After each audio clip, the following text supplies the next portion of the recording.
the strip.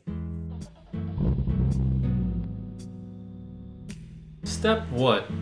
Drill a hole the same size as the inner threads. So I got a slightly larger drill bit, and I'm gonna re-drill these holes and hopefully get this fender off finally.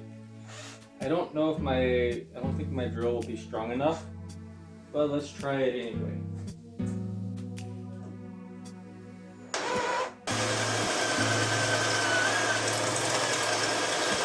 Step 2. Cut a line in the screw so that you are able to insert a flathead screwdriver.